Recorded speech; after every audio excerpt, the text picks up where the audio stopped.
جیسے امام نے کہا کتنا بدقسمت ہے جسے رمضان مل گیا اور اپنے آپ کو معاف نہیں کرا سکا، کتنا بد نصیب ہے جسے حج کا عرفات مل گیا اور اپنے آپ کو معاف نہ کرا سکا، اور ان سب سے زیادہ بد نصیب ہے جسے رحمت للعالمین کی نبوت اور رسالت ملی، شفیع المذنبین کا کلمہ ملا، اور پھر بھی وہ اپنی حرکتیں بدلنے کو تیار نہیں۔ یہ والی حدیث شاہ عبدالعظیم حسنی نے، جن کی زیارت آپ تہران میں کرتے ہیں، 9ویں امام سے سنی، جنہوں نے 8ویں سے سنی، اور 8ویں نے سلسلہ پہنچایا اپنے دادا علی تک، اور میرے مولا نے کہا کہ میں نے اور فاطمہ نے براہ راست رسول خدا سے سنا۔ لیکن جس آیت سے میں نے مجلس شروع کی، فاستغفر ربہ وخر راکعا واناب، قرآن نے کہا استغفار کیا، سجدے میں گر گیا، اپنی غلطی مان لی۔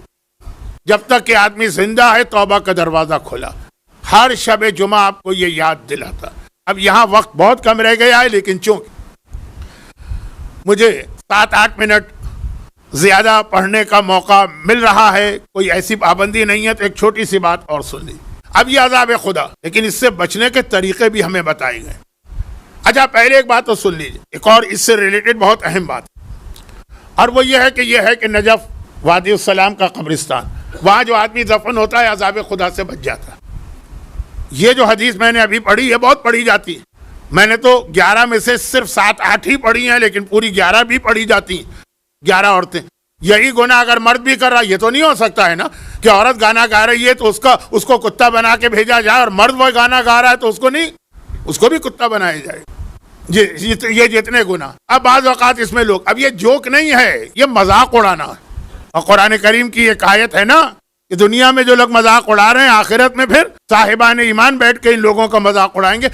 مذاق میں لوگ کہتے ہیں مولانا، اور اگر کوئی یہ 11 کے 11 گناہ کر رہا ہے تو وہ کتا بن کے آئے گا کہ سور بن کے آئے گا کہ بالوں سے لٹکایا جائے گا کہ زبان سے ہوگا کیا؟ وہ اللہ سارے کے سارے 11 عذاب بھی ایک پہ دے سکتا ہے۔ اچھا، لیکن کچھ جگہ ایسی، کچھ طریقے ہیں عذاب سے بچنے کے۔ بہترین طریقہ تو وہ ہے جسے ہم مانتے ہی نہیں ہیں، توبہ۔ توبہ تو اس طرح سے گناہ کو معاف کر دیتا ہے جیسے کبھی تم نے گناہ کیا ہی نہیں۔ لیکن توبہ تو ایک بڑی چیز ہے۔ بہت سے لوگ تو گناہ کو گناہ ہی نہیں مانتے، توبہ تو وہ کرے گا نا جو گناہ کو گناہ مانے۔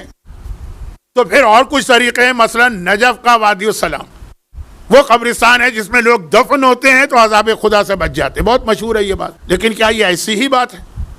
بہت ڈر لگتا ہے جو ابھی ایک کلپ کاٹ کے دے دیں گے کہ دیکھیے ایک مولانا آئے ہیں جنہوں نے وادی السلام کا انکار کیا ہے۔ نہیں، ابھی سنیے، سید مہدی بحر العلوم کا ایک واقعہ سن لیجیے۔ بچے ہیں شاید ان کو یہ کہانی سے بات سمجھ میں آ جائے۔ سید مہدی بحر العلوم ہمارے ان 2 مراجع میں سے ایک ہے جن کے بارے میں 100% کنفرم ہے کہ وہ امام زمانہ سے ملاقات کر چکے ہیں، نہیں کرتے تھے۔ تاریخ شیعت میں محمد ابن یعقوب کلینی سے لے کر آج آغا سیستانی تک جتنے بڑے مرجع اور مجتہدین گزرے، سب کی ملاقات امام سے ہوئی، مگر یہ 2 جو میں ابھی بتا رہا ہوں ان میں اور باقی میں فرق۔ کیا فرق ہے؟ نمبر 1، جو باقی سارے مراجع ہیں سب کے نام لے لیجیے آپ، چاہے وہ کلینی ہو، چاہے وہ صدوق ہو، چاہے وہ مفید ہو، چاہے وہ توسی ہو، چاہے وہ علی ہو، اور چاہے وہ محسن حکیم ہو، چاہے وہ آغا بروجردی ہو، وہ سب کی ملاقات امام سے ہوئی 1 مرتبہ، بہت ہوا تو 2 مرتبہ۔ یہ 2 جو علماء ہیں ان کی ملاقات امام سے سینکڑوں بار ہوئی۔ ایک دوسری بات، وہ جتنے مراجع ان کی ملاقات امام سے اس وقت ہوئی جب امام نے چاہا۔ یہ 2 مراجع ایسے ہیں کہ جب ان کا دل چاہتا تھا یہ خدمت امام میں پہنچ جاتا۔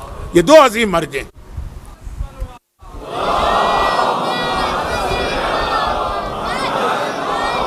ایک مرجع دفن ہے نجف اشرف میں مولا کے روضے کے انٹرنس پر، دوسرا مرجع دفن ہے وادی السلام قبرستان جہاں سے شروع ہوتا ہے۔ پہلا مرجع مقدس سے اردبیلی، جب آپ مولا کی زری کی زیارت کو جاتے ہیں تو رائٹ سائڈ پہ علامہ ہلی، لیفٹ سائڈ پہ مقدس سے اردبیلی، مردوں کے لیے، عورتوں کا تو انٹرنس نہیں۔ اور وادی السلام کا قبرستان جو شروع ہوتا ہے شیخ توسی کی قبر سے، مولا کے روضے سے آپ نکلے، باب توسی سے سامنے ہی الٹے ہاتھ کے اوپر سب سے پہلی جو بلڈنگ ہے وہ ایک مسجد ہے جس پہ 2 گنبد، اس لیے کہ وہاں 2 قبریں، ایک شیخ توسی کی ہے جنہوں نے نجف کا حوضہ بنایا، اور ایک سید مہدی جن کا واقعہ بحر العلوم کہلاتے ہیں، علوم کا سمندر، اوشین آف نالج، یہ اسی میں دفن۔ اکثر مومنین وہاں جاتے ہیں اور نظر انداز کرتے ہوئے آگے بڑھ جاتے ہیں۔ وہ ایک ہی مسجد ہے، اس کے اندر یہ 2 قبریں۔ خیر، یہ سید مہدی بحر العلوم جب چاہتے تھے امام سے مل لیتے تھے، اور ایک بار نہیں ملے، سینکڑوں بار ملے۔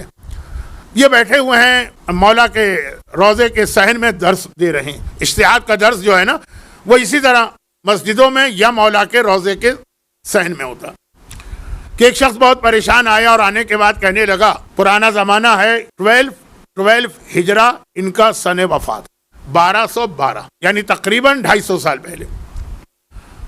خاصا یہ آدمی مالدار تھا لیکن اس کا زیادہ مال جو تھا وہ کیش تھا. پرانے زمانے میں کیش کہاں رکھیں, بینک تو تھے نہیں, لاکر تو تھے نہیں, چوریاں ہوتی تھیں تو اپنے گھر میں حفاظت سے رکھتے تھے. لیکن اگر کہیں سفر پہ جانا ہے تو اب اتنا سارا پوری زندگی کا جو اثاثہ ہے وہ تو سفر میں لے کے نہیں جا سکتے, ڈاکو بھی بہت, تو کسی کے پاس امانت رکھواتے تھے. اسلام میں امانت کی بہت اہمیت. تو نجف میں ایک شخص بہت ہی متقی, بہت ہی پرہیزگار, ہر آدمی اس کے قسم کھائے اور وہ سچا متقی تھا.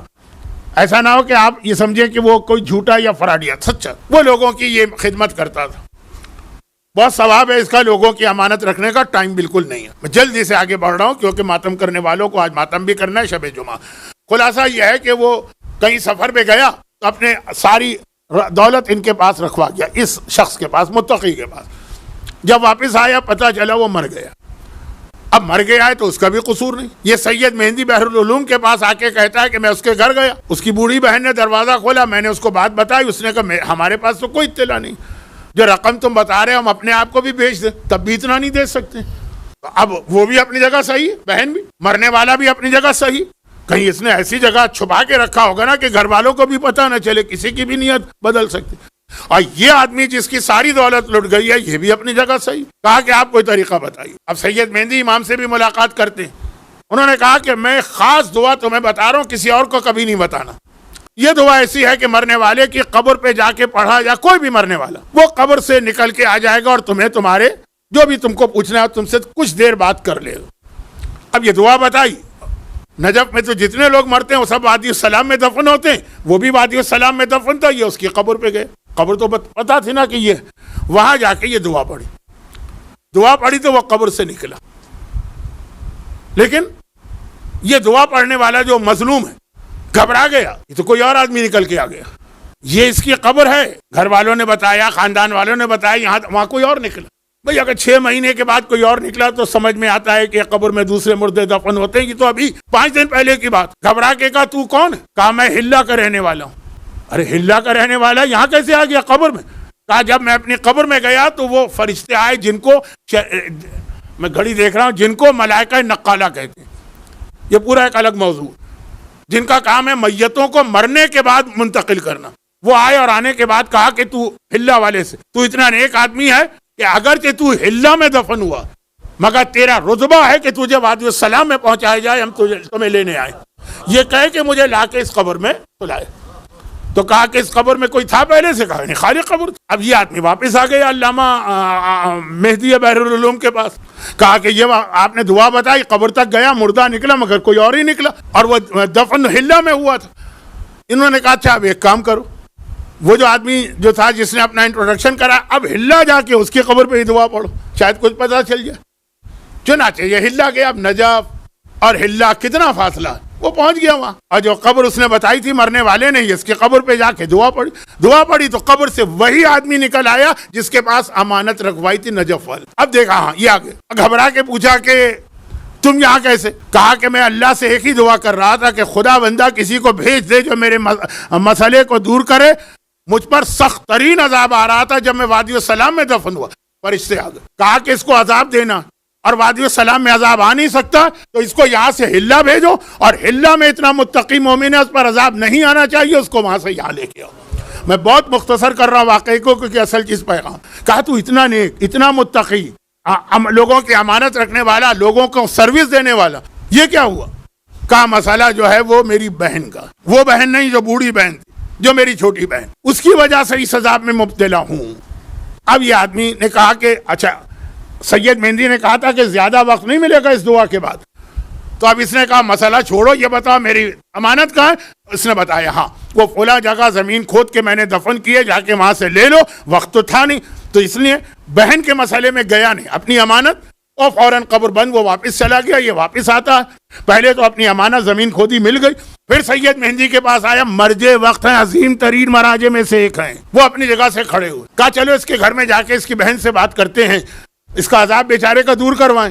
اس کی بہن کے پاس پہنچے، چھوٹی بہن، جوان بہن، اس نے سنا، کہا الحمدللہ، میں جو اللہ سے فریاد کر رہی تھی اپنے بھائی کے بارے میں کہہ رہی ہے جو عذاب میں مبتلا۔ کہا کیا ہوا؟ کہا اس نے مجھ پہ ظلم کیا تھا، میری شادی نہیں ہونے دے رہا تھا، ایک سے ایک اچھے رشتے آتے تھے، کہتا نہیں یہ رشتہ مجھے پسند نہیں، وہ رشتہ پسند نہیں، یہ فلاں خاندان ہے اس میں تو ہم لوگ شادیاں کرتے نہیں، وہ فلاں، بلا وجہ بغیر کسی شرعی جواز کے رکاوٹ بن رہا ہے۔ آج بھی کتنے ایسے لوگ، بھائی تو بھائی، میں نے والدین کو دیکھا ہے کہ اولاد کی شادیوں کے لیے تیار نہیں ہوتے۔ موضوع بڑھ گیا ہے، وقت میرے پاس صرف 3 منٹ کا بچا ہے، مصائب سمیت، تو آج کی معذرت، انشاءاللہ آخری 2-3 راتیں تو غم کی راتیں ہیں، زیادہ مصائب پڑھوں گا۔ کہا کہ نہیں، میں معاف نہیں کروں گی، زندگی اس نے تباہ کر دی، اس کا حق کیا تھا میرے معاملے میں بولنے کا؟ یہاں تک روایت میں کہ سید مہندی بار بار کہتے رہے کہ بیٹی بیٹی اسے معاف کر دے، اب تیرا تو جو ہو گیا تو ہو گیا، لیکن وہ عذاب میں مبتلا، کہ اس سے زیادہ عذاب ہونا چاہیے۔ آخر جا کے معاملہ اس پہ ٹلا کہ سید مہندی نے ایک بہترین رشتے کا انتخاب کرا کے اس کی شادی بھی کی اور اس کو سارا خرچہ بھی دیا، تب اس نے کہا میں نے اپنے بھائی کو معاف کیا۔ تو اب یہ جو میں بات کہہ رہا تھا جلدی میں سمیٹ رہا ہوں کہ عذاب خدا سے بچنے کے طریقے ہیں، لیکن یہ گارنٹی کیسے کہ اگر ہم وادی السلام میں دفن ہیں تو وہیں دفن رہیں گے؟ ہو سکتا ہے پہلی رات کو فرشتے نکال پھینکے اور پھینک دے ہمیں ہلا میں، یا بھیج دے ہمیں کہیں اور، یہ بھی گارنٹی ہونی چاہیے۔ اور اس کے بھی کچھ طریقے ہیں، وہ کل آئیں گے، مگر نہیں، اب کل نہیں، صرف ایک جملہ، اس کا ایک طریقہ سنیے اور بات ختم۔ اور وہ طریقہ ہے کہ خود 8ویں امام میرا موضوع ہے، ان کی مشہور حدیث ہے من زارنی، جو میری زیارت کرے فی حیاتی، زندگی میں، اور بعد مماتی، یا میری موت کے بعد، میں 3 جگہوں پہ اس کی مدد کے لیے آؤں گا۔ ایک قبر میں اس کی مدد کروں گا، ایک قیامت کے میدان میں اس کی مدد کروں گا، ایک پل صراط پر اس کی مدد کروں گا۔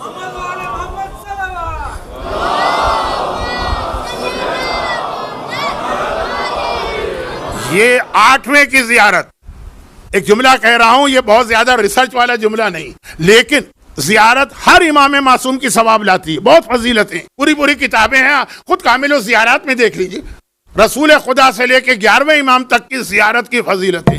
لیکن شاید یہ والی ایسی حدیث شاید کہ جس میں امام نے ضمانت اور گارنٹی لی، یہ ہے کہ آقا حسین کی زیارت کو جاؤ تو اللہ اتنے گناہ معاف کرے گا، ہر قدم پر اتنی فضیلتیں دے گا، لیکن امام معصوم کہے کہ میں گارنٹی لیتا ہوں، میں ضمانت دیتا ہوں، تبھی تو امام ضامن کہلا رہے ہیں۔ خالی ہرن کی، وہ ہرنی کے بچے والے مسئلے کی وجہ سے امام ضامن نہیں ہے، وہ ضمانت لے رہے ہیں کہ میری زیارت کرو تو قبر میں بھی میں آؤں گا، پھر کہاں کا عذاب، قیامت میں بھی میں آؤں گا، جب نامہ اعمال تولا جائے گا، بولے صراط پر بھی میں آؤں گا۔ یہ ذمہ داری 8واں امام لے رہا ہے، ہم تو جسارت نہیں کر سکتے امام سے، لیکن 8واں امام کہہ رہا۔ اور اس کے ساتھ پھر اس جملے کو ملا دی کہ من بکا علی الحسین او ابکا او تبا کا وجبت لہ الجنہ، اور حسین پر آنسو بہاؤ تو دیکھو کس طرح جنت واجب ہوتی ہے۔